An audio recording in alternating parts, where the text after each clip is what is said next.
Dashëmiq, kam derin dhe knacin që me mua dhjut ndërruar të shikues, në studio të kem Gjek Marinaj, poetin, kritikun letrar, publicistin, si dhe përkthyesin, njeri dhe pedagog tashmë dikur në Universitetin e Richland të Dallas, ndërsa tani në Texas. Mirë mëngjes i nderuar dhe kam derin që u kam në studio këtë mëngjes. Mirë mëngjes, Bekera, mirë se u gjeta. Është knaci. Derit. Sigurisht që të shikuesit janë kureshtar, më shumë të dinë për rrugtimin tuaj, nderuar letrazi dhe fillimet e nisjes së punës suaj deri te sukseset ndërkombëtare. Do shta të na duhej shumë kohë, po do të mundohemi që të përmbledhim për këto minuta të rezervuara. Jam lindur në Shqipëri në vitin 1965, pas studimeve në Shqipëri, pas një jetë të zakon për atë kohë, u detyrova që të largohem për në Amerikë. Kam qëndruar në Beograd për pak kohë, rreth 8 muajsh, dhe pas 8 muajve jam shpërgullur në Kalifornia, në San Diego, dhe vetëm pak muaj ma vonë në Texas, ku jetoj edhe sot. Si u gjendet atje në fillim? Po kudo, në çdo vend të botës, edhe nëse lëviz nga një qytet i Kosovës tek një tjetër, ka vështirësitë e veta, por njerëzit janë gjithkohë të mirë, sidomos në Texas, i njoh më mirë se të tjerë, sepse kam kaluar gjithë jetën atje të qyshiri, dhe të gjenden pranë kur ke nevojë për ta. Kur të shohin se je njeri i mirë dhe përpiqesh që të bësh gjërat ashtu si duhet, njëri me një farë vizioni dhe me një perceptim të saktë për botën, ata të ndihmojnë dhe unë kam përfituar nga mirësia e tyre dhe nga mundësitë që më janë dhënë dhe jam munduar që të marr maksimumin për atyre mundësive që kam pas. Po, kur kuptuat se letërsia do të bëhej si një mision i juaj jetësor? Unë nuk besoj se shkrimtarët e dinë saksisht gjenezën e fillimit të tyre, por unë mendoj se për para se kam qenë shkrimtar, do të thonë edhe në ide, jo ma në fakt, unë kam qenë lexues i mirë, kam lexuar sa kam pasur mundësi, kam përzellur poetët e shkrimtarët e historianët që mua më pëlqenin më shumë, jam munduar që të mësoj prej tyre dhe kam mësuar shumë prej tyre, dhe diku ndoshta kam qenë 16 vjeç kur kam shkruar poezinë e parë që kam konsideruar poezi, megjithëse sot ndoshta nuk është poezi, po rreshtat e para atëherë kam shkruar rreth 16-17 vjeç. Po si të duket sot kur i lexon ato rreshta, ato vargje? Janë... Nga se po qeshën, dhe kjo më intrigoj. Janë të dobta. Të dobta? Ndoshta kështu ju duket juve? Se jeni në këtë pikë të karrierës suaj, në këtë stad që e shihni gjërat më ndryshe dhe shkrimin e shihni prej një prizme tjetër. Po, është vërtet. Po në atë kohë unë aq kam ditë dhe aq kam bërë, sepse nuk kam qenë i edukuar ashtu si duhet. Sidomos edukimi shkollor është shumë esencial që dish se çfarë është e mirë dhe çfarë është e keqe. Unë sot e di me saksi se çfarë është e mirë, dhe se si duhet të jetë letërsia, si duhet të jetë poezia, çfarë duhet të ketë brenda dhe si duhet të funksionojë, çfarë misioni duhet të ketë letërsia. Dhe kur i shoh poezitë e parë në këtë prizëm, janë të përshtatshme me poetin e asaj kohe. Njëri me më shumë ëndra se sa mundësi, dhe duke bërë atë që ke mundësi për brenda atyre kontureve që të jep jeta. Çfarë është e mirë sipas jush? Pa është pyetje filozofike. E mirë, Shakespeare i thot, nuk është asgjë e mirë apo e keqe, vetëm të menduarit e bën të tillë. Shumë filozofike. Dhe përgjigja. Po, kur jemi tek sfida, sigurisht që nuk ka qenë rruga e tëra e shtruar në lule dhe sigurisht që keni pasur ato sfida gjatë rrugtimit tuaj. Padyshim. Por kur jenë mes njerëzve të mirë, gjërat mira ndodhin.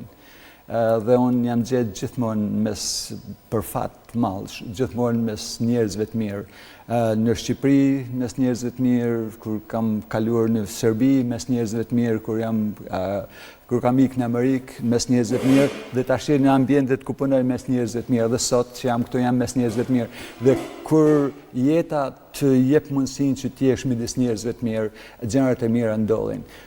Po, ka pas vështirësitë e veta, por nëse njeriu nuk ka sfida në jetë, nëse nuk përballohesh edhe me të vështirën ashtu siç përballohesh me të lehtën, atëherë unë nuk mendoj se mund të ndërtohesh në njeriu që je. Shumë e vërtetë. Ja, sepse janë rrethanat që e bën njeriu. Dhe në eksperiencën time, unë mendoj se vështirësitë që kam pas kanë qenë vështirësi jetësore, kanë qenë vështirësi që duhet është si loja shau, që duhet të bësh televizje në jetë që të dalësh aty ku do të dalësh. Dhe unë kam pas fatin e madh që sot se kisha ndërruar kur në jetën time se do të jem në një pozicion të tillë. Dhe kështu fal njerëzve që më kanë ndihmuar që të jem këtë që jam, duke përfshirë gruan time Dusita që ka absolutisht rol instrumental në jetën time. Të cilën e përshëndesim nga studioja e programit të mëngjesit. Faleminderit. Edhe po, pra njerëzit dhe situatat, rrethanat dhe mundësitë bajnë njeriu ai që është, dhe unë mendoj që unë jam rezultati i këtyre produkteve. Njeriu i mirë çdo herë gjen veten në mesin e njerëzve të mirë. Faleminderit. Prandaj njerëzit të duan ty, sepse një gazetar e mirë, por mundohem. Edhe unë mundohem. Unë gjithë jetën jam munduar që të jem njeri i mirë dhe të jap gjëra pozitive, edhe për grupet e vogla, për familjen, për miqt, edhe për komin.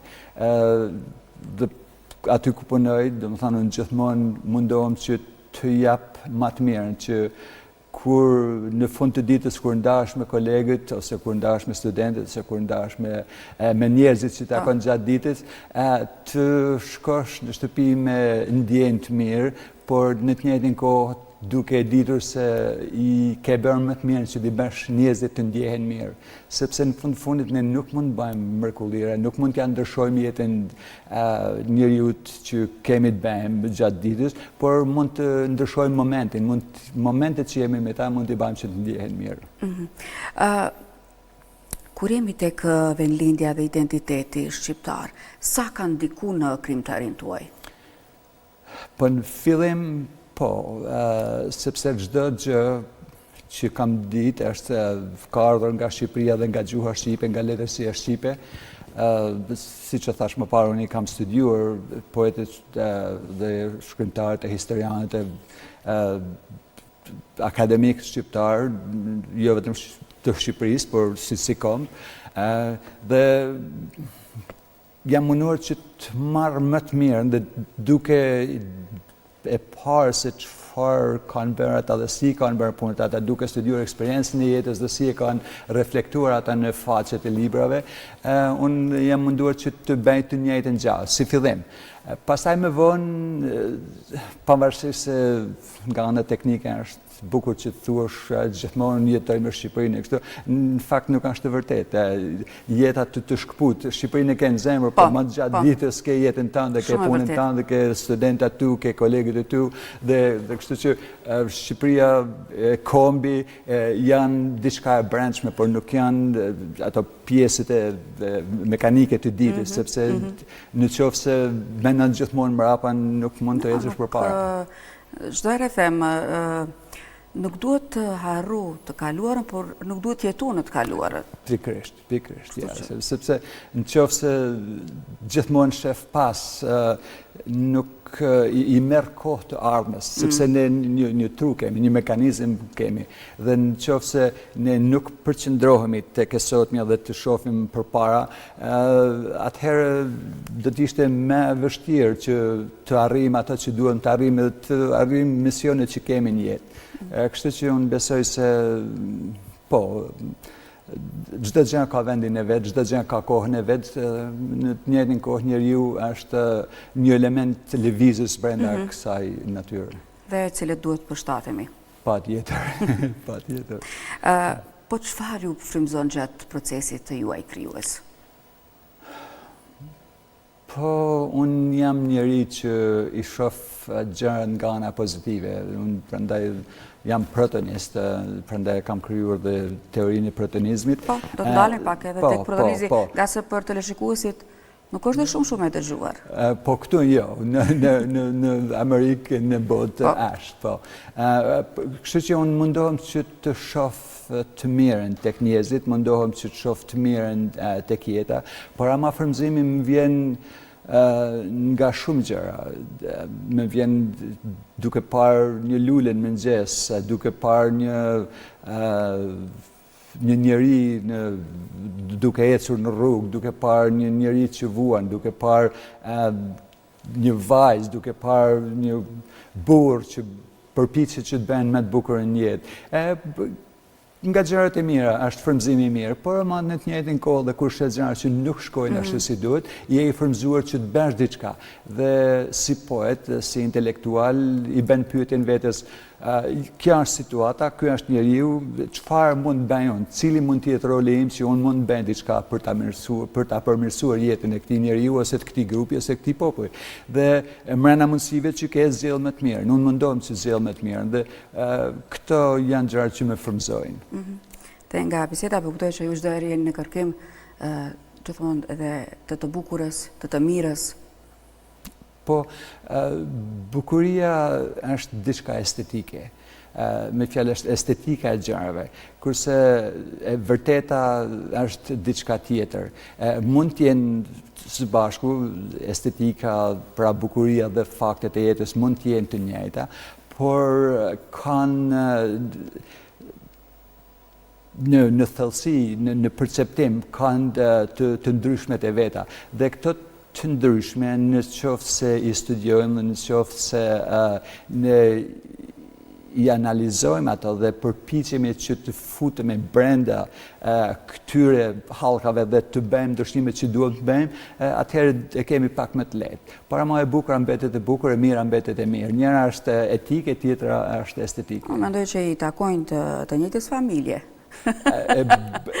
Po bukuria në ana estetike është e nevojshme, ka bukurinë e vet. Unë po vish kur erdh me mram, unë pas 15 vjetësh tu pa Kosovën dhe më pyeti njëri prej miqve të mi që kisha aty, që është në fakt sot këtu kryetari i Bashkisë e Malësisë Madhe tani në Marinë, më pyeti si të duket Kosova. Të duket si një vajzë e veshur bukur, por ama nuk e din se çfarë ka brenda, sepse je jashtë. Si mund të vish, unë 2 herë kam qenë gjithë jetën në Kosovë, si mund të vish këtu dhe të analizosh se si është Kosova. Pra, ato që shef, nuk janë të domosdoshme ato që në fakt një tjetri apo i percepton. Duhet ta prekësh, duhet ta përjetosh që të di se çfarë ka. Pikërisht, sepse ndryshe është vetëm perceptim, është diçka anësore, nuk mundesh ta shijosh thelbin e asaj që jetohet. Dhe në qoftë se ke dëshirën që të futesh më thellë, në qoftë se ke kohën që të futesh më thellë, dhe është misioni yt që të analizosh pra jetën e një populli dhe të mendosh se si mund të bësh mirë, atëherë është diçka që mund të rezultojë në një faktor pozitiv. Si do që tjetë, dhe Kosova është e bukur për brenda dhe e bukur nga jashtë. Ka 15 vite që nuk keni qenë në Kosovë. Edhe nuk kam dalë shumë, por të besoj shumë ty. Zotri Marinaj, cilat nga veprat e juja ndoshta kanë një rëndësi më të veçantë për ju? Nga se që të pytësh autorët, shkrimtarët, kanë atë përgjigjën, po si ti dash, si fëmijët, s'mund të aveqosh asnjërin nga tjetra, po ja që janë disa, ose të krijuara në një moment të caktuar tjetës, që në jo, unë mund t'i ndaj, sepse tash e di se çfarë është e arrirë dhe çfarë nuk është e arrirë. Dhe unë nuk mendoj se ka asnjë shkrimtar në botë sot që mund të thotë që të gjitha veprat e tij janë të njëjtit nivel apo të gjitha janë të paprekshme, nëse i jepet mundësia ti ribesh ato. Kështu që unë mendoj që librat e parë kanë qenë ndoshta libri imi parë me poezi ka qenë ndër më të mirë sepse ka qenë libri më i sinqert. Poezia që shkruan ndonjëherë është poezi e sinqertë, është poezi që u beson ndjenjave, është poezi që ose letërsi që i thua gjërat ashtu siç i ndjen, i thua gjërat ashtu si ti mendon se duhen thënë. Dhe duke pas një vetë nga mosha një kulturë të cunguar letrare, kjo reflektohet edhe në faqet e librave. Por me kalimin e kohës nuk është se humb sinqeriteti, por humb mënyra se si i interpreton gjërat. Dhe mënyra e interpretimit pastaj vjen në mënyrë të edukimit akademik shkollor që ke. Dhe unë mendoj se duke u rritur nga ana akademike, duke pas mundësi që të edukohem edhe jashtë librave shkollor, kam parë që veprat e mia kanë ardhur në rritje në nivel, por kanë ardhur në rritje edhe nga ajo që trajtojnë, nga mesazhet që japin. Kështu që nuk e di se cili është libri më i mirë imi, por di që kam libra që janë më të dashur se sa të tjerët. Libri i fundit që u botua këtu në Kosovë bile është ribotuar, prapë u ribotua tash Paradigma e Parajsës, është botuar nga shtëpia botuese Faj Konica. Është në librat e mi më të dashur sepse janë përfshirë aty poezitë e dashurisë. Dhe kur flet për dashurinë në jetë, si njeri, por edhe kur e kthen ata në poezi si poet, mendoj se ke bërë ata që u pëlqen të gjithëve ose ata që njerëzit mund të i kuptojnë më mirë se sa mund të kuptojnë poezitë apo librat e tjerë.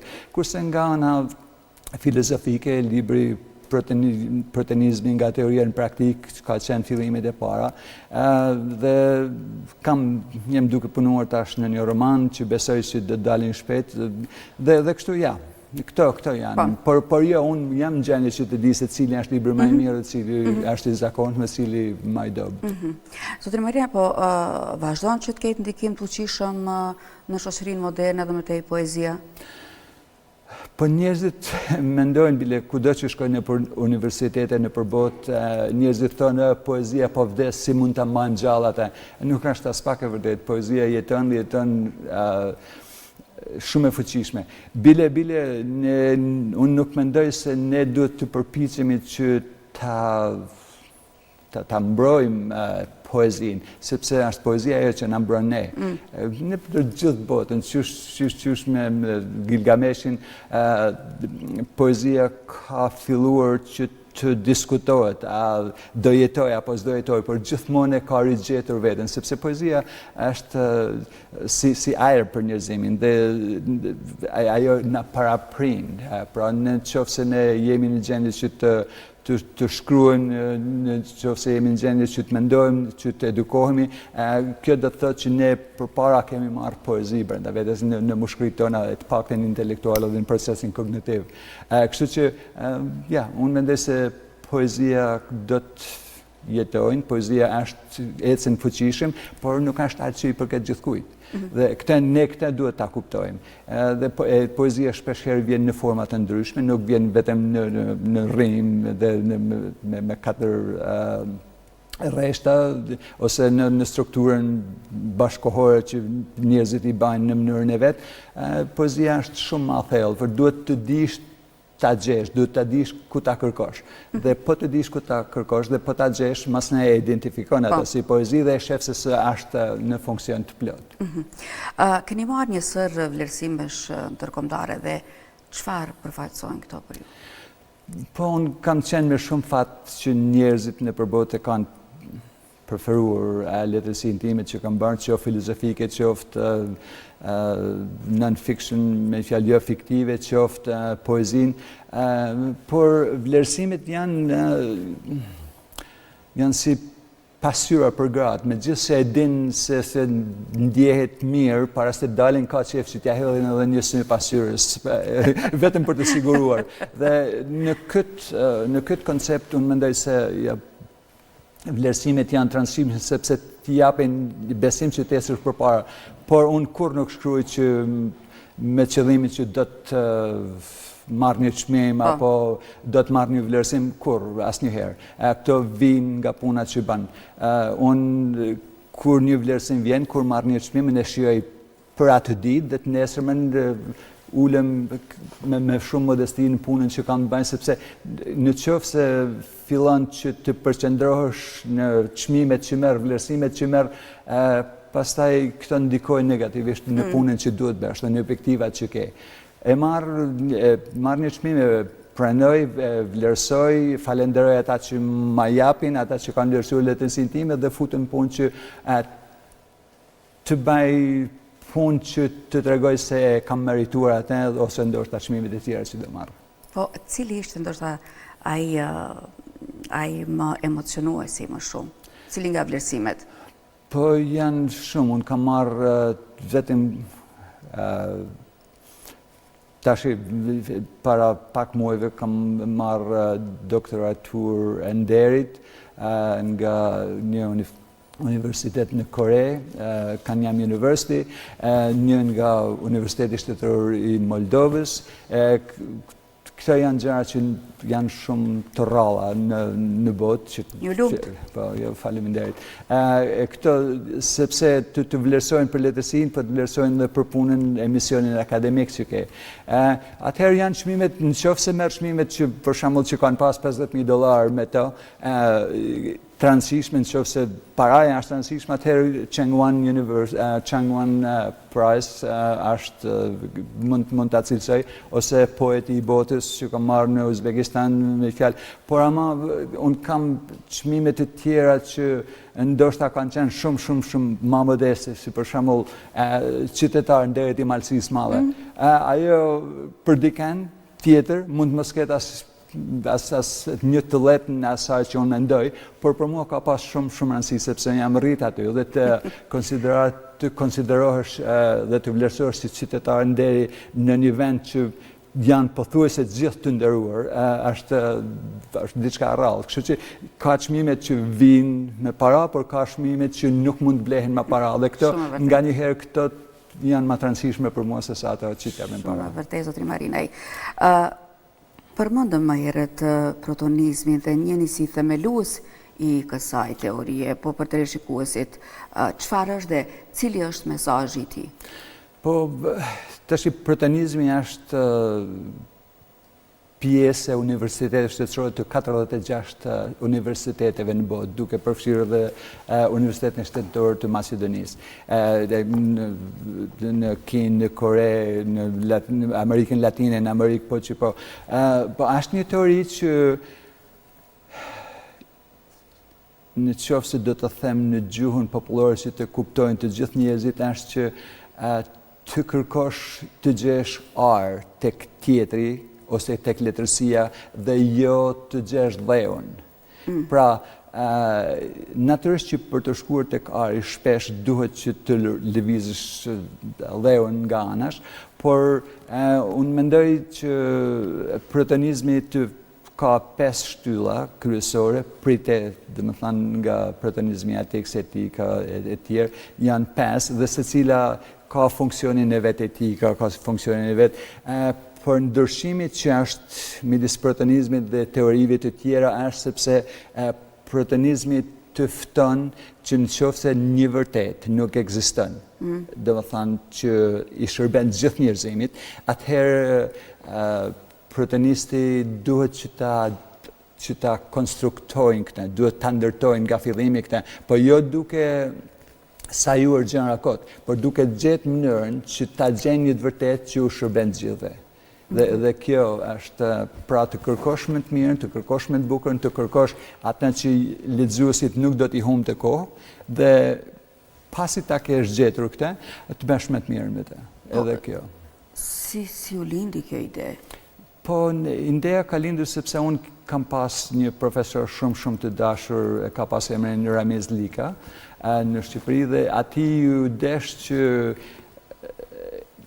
gjendjet politike që kishin në Shqipëri në atë kohë, njerëzit me perceptime jo të sakta, kishin krijuar një farë, si thuash, një farë barriere për letërsinë e tij, dhe u detyruat që të shkruante shpesh libra dhe të vente emrin e dikujt tjetër. Libra të ndryshme me emra të tjerë. Dhe në atë mënyrë kishte më shans që të shiste, të shpërndate apo të vlerësoj letërsia e tij se sa të ishte në emrin e tij. Dhe kjo ishte fatkeqësi. Bile edhe një miku im Shefqet Dibrani që kam mik të sinqert pe shumë viteve, e shifsha se gjithmonë shkruante me pozitivitet, me dashamirësi për gjërat. Dhe në të njëjtin kohë, duke studiuar letërsinë botërore dhe duke i parë sepse ka paket, ka kështu xhepa në për letërsinë botërore që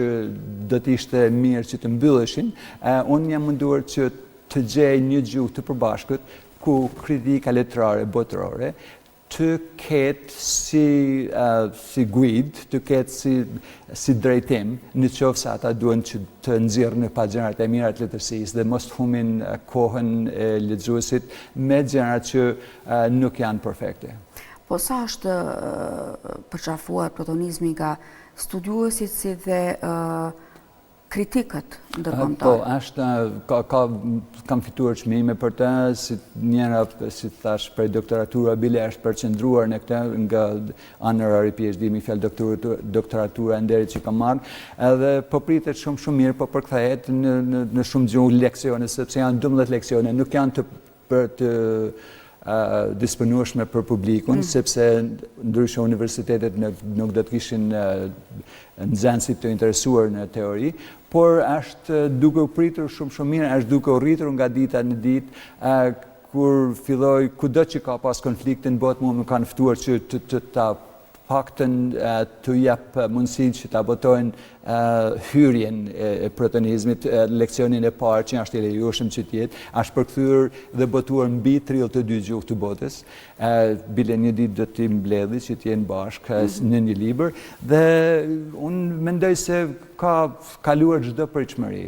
Dhe kjo më gëzon sepse qëllimi ka qenë shumë i mirë dhe me ndjenjë shumë të pastër është krijuar, dhe kështu që unë mendoj se po ecën më mirë se që pritej. Përveç letërsisë, jeni dhe pedagog universitar, dhe çfarë ju jep puna me studentët? Po, unë si që përmendet i më parë, unë kam qenë për 10 vjetë profesor me fjalë për lektor, sepse në kolegjit të quajnë profesor, por nuk je profesor, me fjalë në kuptimin akademik ka ranket e veta. Por pas asaj, kur u bëra profesor, tash jam profesor i universiteteve të huaja, për duke u bazuar në Dallas. Me fjalë, zyrën e kam në Universitetin e Texas i Dallas, dhe ndihmoj për dezertacionet e doktoraturës për universitetet e huaja. Marr 2 student, mas që kanë marruar masterin për çdo vit, dhe i ndihmoj që nga fillimi deri në fund. Pra, i ndihmoj për të bërë listën e librave që do të lexojnë, për të kaluar pre-qualifying exams, which they are këto provimet pre-kualifikuese, i ndihmoj që të shkruajnë dezertacionin dhe i ndihmoj kur ta mbrojnë, domethënë jam si avokat i tyre, si chair, nuk e di se si thon në shqip, por dhe i ndihmoj deri në fund. Dhe pastaj ata brenda vitit normalisht që duhet të jenë gati që të mbrojnë. Si lloj mentori, si lloj mentori. Po, është mentor, për shembull, se kemi 2 lloj në Amerikë. Për shembull, është profesorat e zakonshëm ndihmojnë studentat duke u shkput pa u shkput nga punat që bajnë. Pra, kurse unë jam për universitetet e huaja dhe për studentet e huaj, dhe unë jam i shkputur, domethënë unë për një vit mund të kam 2 nga Korea, vitin tjetër 2 nga Vietnami, vitin tjetër 2 nga Italia, nga Prishtina, dhe kështu që unë jam në pozicionin më të mirë. Si po e shihni interesimin e të rinjve për letërsinë sot? Po sot ndoshta në kundërshtim me opinionin publik, sepse mendojnë se të rinjt kalojnë kohën vetëm në telefon, nuk është as pak e vërtet. Dhe unë kam konstatuar se ne kemi një brez të ri, dhe kur them një brez, nuk flas për vitin 2026, po 2-3 dekadat e fundit, sidomos mas mileniumit, kemi një brez shumë inteligent. Kemi një brez që nuk i duhet aq kohë sa na dash ne dikur që ta marrin esencën e asaj që duhet mësojnë. Po tash bota akademike ka ndryshuar, sidomos në Amerikë, në vendet e zhvilluara, nuk dikur profesorët donin që na konsideronin trurin si një thes, ku t'i fusin gjitha materialet t'i kemi aty. A ishte veç një ngarkesë. Po, kjo ka ndryshuar. Këtu nuk e di, por në Amerikë ka ndryshuar. Ne nuk mundohemi më që të japim studentëve materiale dhe ta mushin kokën me te. Ne mundohemi që të hapim dritare, por ata të din informacionin që kanë, edhe për të shohin larg, dhe të shohin se si mund të, në fakt, bëhet ky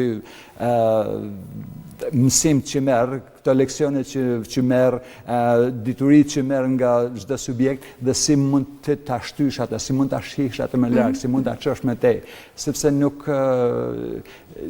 truri i studentit nuk duhet, për mendimin tim, nuk duhet që të trajtohet si Google. Google i ka punën e vet. Ne duhet që ti mësojmë studentit se si mund të shohin larg, si mund ta përdorin materialin që mësojnë, dhe jo që të mësojnë gjëra përmet, sepse ato sa më shpejt cilat nuk ju nevojiten shumë dhe në një drejtim të caktuar. Dhe sa më shpejt që ti mësosh, ato aq shpejt i harron. Kurse në qoftë se mëson koncepte, në qoftë se mëson mënyra, mekanizma se si mund t'i përdorësh, dhe në qoftë se mëson se si mund të marrësh ato që duhen në jetë, përveç se unë them studentave shpesh, sepse vinë në klasë dhe kanë me yellow marker, me këshall me të verdh, gjithkund. Po, i them ata a mund ta jap, i them një sugjerim. Tash nga që ke gjithçka me të bardhë, ti lexo vetëm bardhën, me fjalë jo të verdhë. Ka shumë është nënvizu, do thotë gjatë kurseve të leximit. Pikërisht, ja, sepse bëhen as shumë nënvizime sa si minded men. Ka dëshira për të mësuar më shumë. Yes, ja, perceptimi është që të hapësh dritare, të shohësh më larg, të mundosh që atë që mëson ta përdorësh për jetën, ta përdorësh që kur do të gjesh një vend pune të jesh i aftë, dhe ja, ky është perceptimi i ri, kështu që kemi një brez të ri shumë të edukuar, shumë të dedikuar, dhe mendoj se ardhmja është vërtet në duart mira me këta studentë që kemi. Zotri Marinaj dhe profesor, jemi në fundin e intervistës sonë, një mesazh të shkurtër për teleshikuesit, për gjithë ata që duke na shikuar, apo për artidashësit, për letrarët. Unë mendoj që të them 2 fjalë për Alketa Gashi e FSLU, sepse ai është dhe misioni që ju kam ardhur këtu, dhe kjo ka lidhje me këtë që më kërkove, sepse është një gazetare ti e njeh më mirë se unë, po me çfarë kam mësuar nga letrat që kanë ardhur, sepse çmimi që do të marrin ajo set është shumë i vështirë që ta marrësh, sepse kalon nëpërmes propozimeve universitare, nëpërmes duhen 5 letra rekomandimi për njerëzit e profilit, pra më tepër profesora ashtu, dhe pastaj mas i banë përzgjedhjet votojnë 24 profesora nga 24 universitetet të ndryshme. Dhe në qoftë se një vajzë nga Kosova që është rritur tash dhe është në zonë, mund të bëj atë që ka bërë kjo, duke u bazuar në një gazetari ku nuk është e bazuar në emocione, por në fakte, një gazetari që duke parë se si mund bëhet me mira, një gazetari që i beson popullit, dhe t'jesh një gazetare në rolin e saj që ajo e do Kamrën dhe Kamra e do atë, ajo e do publikun dhe publiku e do atë. Pra të krijosh një gjë të tillë, ky është një mesazh poetik në vetvete, ky është një mesazh që mund t'u jepet njerëzve. Studio vendin që ke, duaj vendin që ke, mundohu që të mos ta ndërtosh një pallat duke filluar nga kati i dytë, sepse nuk qëndron dot në erë, dhe duaj vetveten, respektoj vetveten sa të jetë e mundur, sepse në qoftë se ti nuk respekton veten, të tjerët nuk mund të respektojnë ty. Kolega e me ndëruar nga se më bët shumë qefi ku të gjoj këto fjallë dhe që do të marri një çmim. Dhe din që më gëzon më shumë, profesor, që Alketa ishte shumë e re kur unë isha këtu në televizion dhe nga njerë më duke sikur se të them vajzën, nuk më them, po të kisha atë motrën e vogël dhe unë disi më doja të isha një mentore për të dhe ajo mos ta kuptonte. Po unë i qëndroja nga brava dhe për cilja rrugtimin e saj dhe kjo më gëzon shumë. Nuk ka shkuar mundi huq. Po, kja shumë, prandaj folëm më parë për këtë, për mentorship. Kja është diçka shumë e rëndësishme, sepse njerëzit që jetojmë dhe punojmë me ta, ka ndikim në botën tonë, në botëformimin tonë. Dhe kështu që unë të falenderoj për atë që ke lënë, për atë dhe për atë që jep për të tjerët në përmes ekranit, sepse unë hera parë që takomi, dhe me Alket një herë jam takuar në gjithë jetën time kur po jepeshin çmimi Aleksandri i Madh në vitin 2023 në Greqi. Dhe kështu që në faktën se një, 15 minuta kam takuar gjatë gjithë jetës, nuk një fasy, por nga ekrani... Është hera parë që realizojmë një intervistë ndërum. Po, por nga ekrani dhe nga ata që unë kam parë dhe nga ata që ju keni lënë, të dyja jeni shumë të nderuar dhe unë jam shumë i nderuar vetë që jeni pjesë e jetës time në kapacitetin që pranohet, në kapacitetin që është i mundshëm. Shumë i nderuar. Vërtet ishte e kënaqësi dhe kisha nderin që kisha në studio, ju prift e mbara në punën tuaj dhe ju presim jo shumë largë në kohë me një vepër tjetër tuajën. Faleminderit. Shumë suksese. Me shumë kënaqësi, do bëjmë çdo të jetë e mundur për të mirën e njerëzimit. Ishte edhe kënaqësia ime. Faleminderit.